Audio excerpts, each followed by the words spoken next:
Namamu Aceh. Engkau dicipta, ditempatkan di bumi Asia Tenggara. Negerimu diapit oleh Selat Melaka dan Lautan Hindia. Kedudukanmu di pintu gerbang ke timur jauh, Pasifik Asia. Pelaut Hindi menyebutmu Aceh, kagum atas keindahanmu. Gerdong, Kulu, Lauser, Selawah saksi atas kegagahanmu. Lok Sedu, Lok Nga, Sabang sebahagian bukti atas kecantikan pantaimu.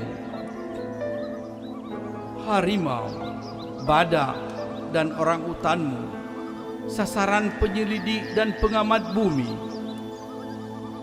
LNG, petroleum, hutan tropikal, emas, nikmat Allah akan kekayaan tanahmu. Meneteskan air liur perampok-perampok asing untuk datang ke negerimu. Silih berganti, Portugis, Belanda, Jepang, dan kini Indonesia mengeroyokmu, merampasmu, memperkosamu, menjajahmu. Namamu Aceh. Genetik campuranmu unik. Darah Arab, darah Cina, Eropa dan Hindi mengalir di dalam tubuhmu, membentuk kecantikan, kegigihan, kepintaran menjadi identitasmu. Keramahan, kejujuran, ketulusan hatimu disalahgunakan, disalahartikan. Engkau berikan apa yang ada padamu. Engkau tunjukkan kesetia kawanmu sesama bangsa Melayu. Di masa Portugis, darah Aceh membanjiri benteng negeri Malaka. Di masa Belanda, darah Aceh mengalir di bumi Nusantara. Di akhir Perang Dunia Kedua, darah Aceh berkubang di medan Arya.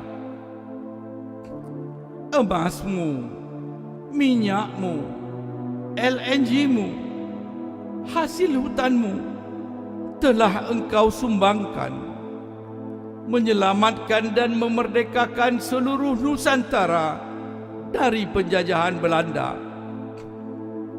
Akan tetapi, air susu dibalas dengan tuba. Kini engkau menjadi asing di negerimu sendiri. Engkau dibantai, disiksa, diperkosa oleh rekanmu yang engkau merdekakan di tahun 45. Kini engkau dilarang menyebut namamu Aceh.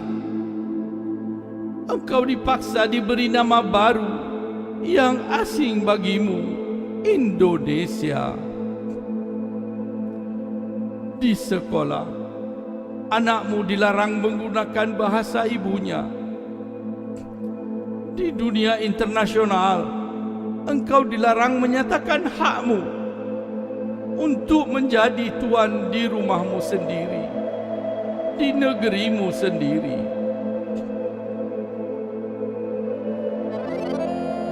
Karya Dr. Husaini Hasan, Stockholm, 2 Desember 2003.